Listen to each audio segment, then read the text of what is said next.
हमें ज्वाइन किया है मोहम्मद नदीम कुरैशी साहब, जिनका ताल्लुक PTI से है, मेंबर है पंजाब पार्लियामेंट के। बहुत शुक्रिया जनाब मोहम्मद नदीम कुरैशी साहब। 2 सवाल करूँगा। पहला तो ये जो आपकी तहरीक आ रही है 21 अप्रैल को, मगर उससे पहले ये जो इतने अहम इंकशाफात हुए हैं और जो कि अगर हो सके तो हमें सुनवाइएगा, ये जो बात कर रहे हैं जनाब जावेद लतीफ़ साहब, तो ये वो क्या कहेंगे मोहम्मद नदीम कुरैशी साहब? तो अब तो इसमें कोई रुकावट नहीं होनी चाहिए, रूलिंग गवर्नमेंट को उसको ही शुड बी बुक्ड और आवाम के सामने लाना चाहिए कि ये इतने जराइम पेशा लोग हमारा मैंडेट चुरा रहे हैं।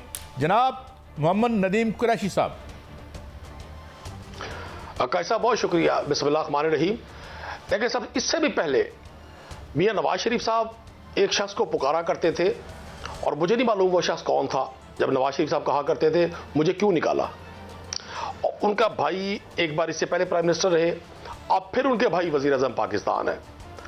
और आज से 20 साल के बाद जब मौरख लिखेगा तो नवाज शरीफ साहब को वो बड़ा बेबस लिखेगा कि 2 बार उनके भाई प्राइम मिनिस्टर रहे, एक उनकी साहबजादी वजीर आला पंजाब रही, लेकिन वो अपने उस मुलजिम का या मुजरिम का या उस पुरस्कार शख्सियत का ना खाका कौम को बता सके, ना ये इस सवाल का जवाब था उनके पास। जावेद लतीफ़ साहब जितनी गुफ्तगू आजकल फरमा रहे हैं वो अकेले नहीं है, आसिफ करमानी साहब भी इससे मिली जुली गुफ्तगू कर रहे हैं, मोहम्मद जुबैर साहब ने भी इसी तरह के इंकशाफात किए हैं। मुझे और मुझ जैसे उन तमाम पॉलिटिकल वर्कर्स को जो पंजाब में केयरटेकर गवर्नमेंट की और इससे पहले जो PDM की गवर्नमेंट थी उसके जुल्म सितम का शिकार रहे, जिनकी जमात को जिनकी लीडरशिप को इनका प्लान था कि सफाई हस्ती से मिटा दिया जाए, हमें कर दिया जाए। चूंकि मैं पॉलिटिक्स का स्टूडेंट हूं काजी साहब, मैंने कभी पॉलिटिकल वर्कर्स पे मार्शल दौर में भी ऐसी तकलीफ और ऐसी अंदोनाक दास्तानें तकलीफ और बर्बरियत की नहीं सुनी जो गवर्नमेंट्स ने की। ये जिसका मर्जी नाम ले, मेरे सामने उस वक्त जो चीफ मिनिस्टर थे, मेरे सामने जो उस वक्त इंटीरियर मिनिस्टर थे, मेरी तकलीफ के जिम्मेदार वही हैं। हाँ, अगर मैंने कोई जुर्म किया था मुझे सजा मिलनी चाहिए। दुनिया का कोई कायदा, कोई कानून, कोई महज़ब माशरा बेगुनाहों के साथ जुल्म और ज्यादती की इजाजत नहीं देता। मुझे अब इंतजार उस वक्त का जब मियां नवाज शरीफ साहब खुद बोलेंगे। मेरे हिसाब से 30 जून से पहले वो अपना कोई ना कोई बातिल चिकन खिताब करेंगे, और अगर उन्हें उम्रे में जाने दिया जाता, जिसका वो हर साल मतलब लंदन बैठ के भी वो उम्रा फरमाया करते थे, अल्लाह ताला हम सब मुसलमानों को तौफीक भी दे और सरकार मदीना सल्लल्लाहु अलैहि वसल्लम के घर की, अल्लाह के घर की ज़ियारत नसीब फरमाए।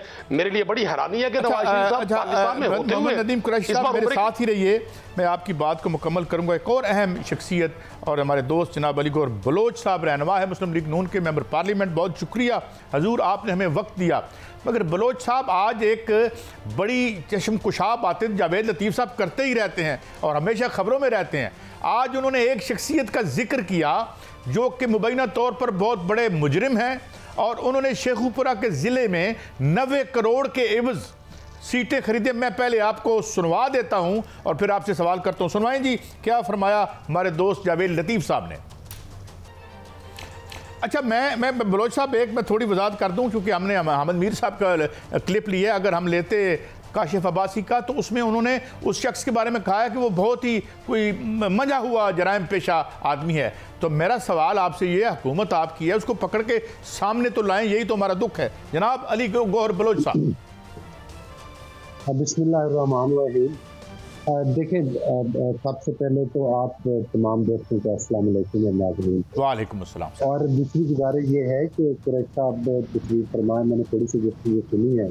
कुरैश साहब और मैं मेरे भाई हैं, करीबी दोस्त हैं, मदरासी अखलाक हमारा रहता है और अच्छा शौक से में भी रहता है, लेकिन इसके बावजूद हमारे बड़े दोस्ताना मरासिम हैं, लिहाजा मैं अक्सर मुस्तफ़ीद होता रहता हूँ उनकी गुफ्तगू।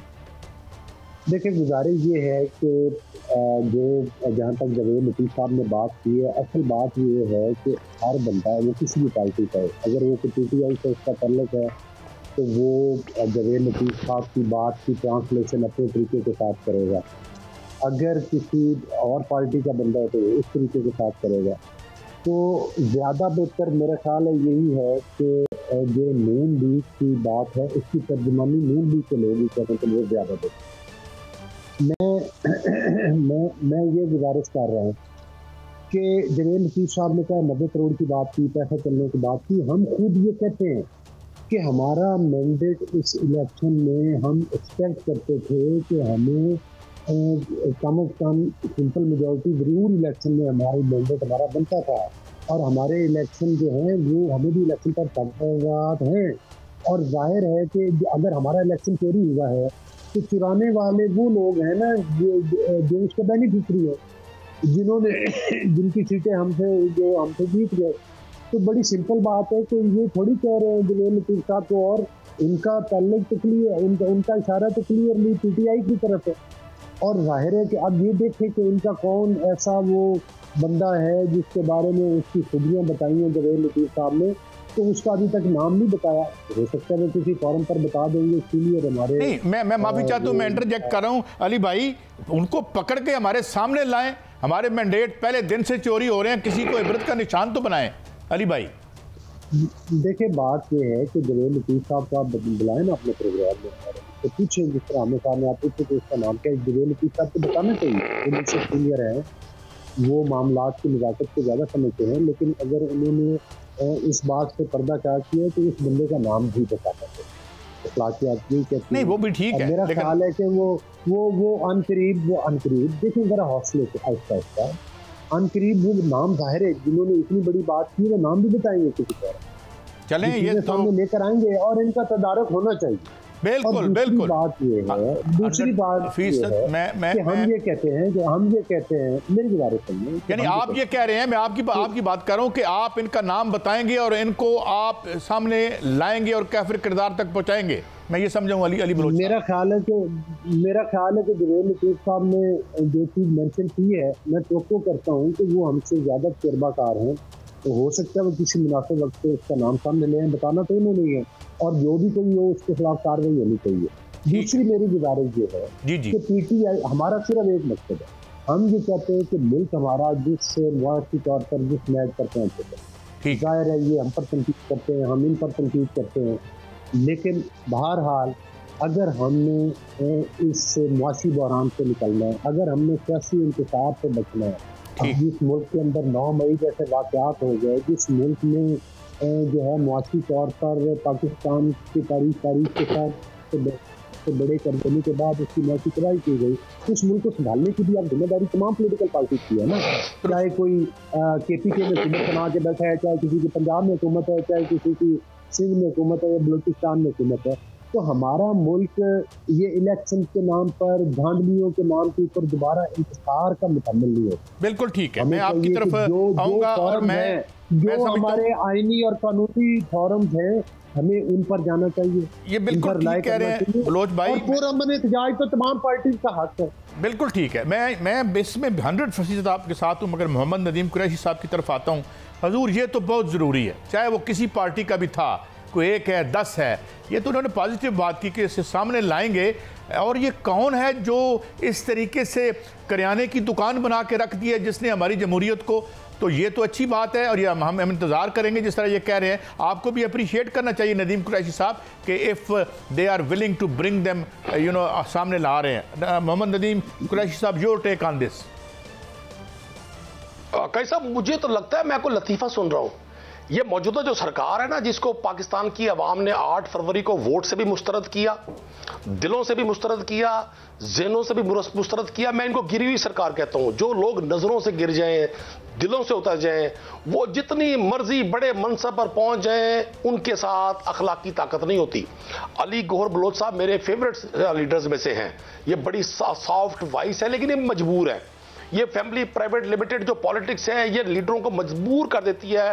वो अपनी जमात के कायदीन के वो गुनाह वो जो जाती जिंदगी में करते हैं, वो भी लेने पर तैयार है। नदीम कुरैशी, एक मिनट रुकिएगा, बात आप जारी रखिएगा, आप बात जारी रखिएगा। अली गौहर बलोच साहब ने कहा जी हम उसे सामने भी लेके आएंगे। अभी थोड़ी देर पहले जब अली गौहर बलोच साहब नहीं आए थे तो आप फरमा रहे थे कि नवाज शरीफ साहब भी 30 तारीख को कोई इस तरह की स्पीच करने जा रहे हैं। आप ये खबर ब्रेक कर रहे हैं, वैसे काम तो हमारा है, मगर आपने हमारा काम जिम्मे ले लिया। जनाब नदीम साहब, इसकी बैकग्राउंड क्या है? नहीं, मैं खबर ब्रेक नहीं कर रहा, वो खुदा को देखा किसी ने नहीं, इशारे बताते हैं खुदा मौजूद है। हम आप जैसे जहां दीदा लोगों के साथ उठते बैठते हैं, अली गौहर बलोच साहब जैसे दोस्तों की न्याजमंदी भी रहते हैं, तो मेरा तज्जिया है कि नवाज शरीफ साहब जिस रोज पाकिस्तान से बाहर जाएंगे उस रोज 2024 के इंतखाबात के हवाले से असल व्हाइट पेपर बाहर आएगा। अब अली गौहर बलोच साहब उस शख्स को ढूंढ रहे हैं जिसने इंतखाबात में धांधली की। सुभान अल्लाह जी, लगाते ना सच में झूठ का पैबंद, कभी तो गुफ्तगू तुम भी खरी खरी करते। देखिए, कोई भी जब इशू बनता है, कोई भी खराबा होता है, कोई भी जुर्म और ज्यादती होती है, तो देखा यह जाता है इसका बेनिफिशियरी कौन है। जैसे FIR में वजह तनाजा लिखा जाता है ना, ऐसे ही जब किसी एक शख्स को से कोई चीज छीनकर दूसरे को दी जाती है तो देखा यह जाता है कि बेनिफिट किसको हुआ।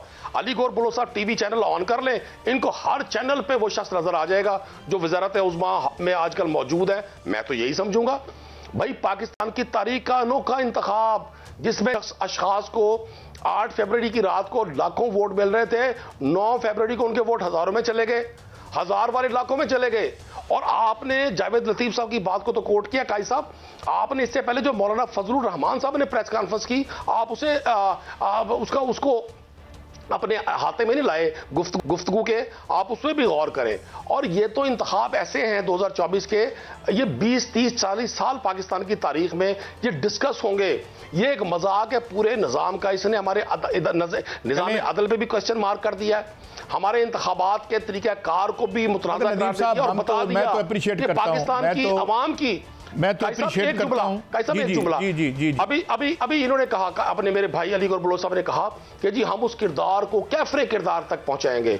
अब तो इस वक्त पाकिस्तान में अगर कोई एक कंपोनेंट कैफरे किरदार तक पहुंच रहा है ना, वो पाकिस्तान की आवाम है जो ना करदा गुनाह की सजा भुगत रही है। मतलब अब अराकीन असेंबली अब तंदूर पर नान भाई के साथ रोटी बनवाएंगे और रोटी सेल किया करेंगे। सुभान अल्लाह, मतलब लेजिस्लेटर कानून साज अब नान भाई का काम करेंगे।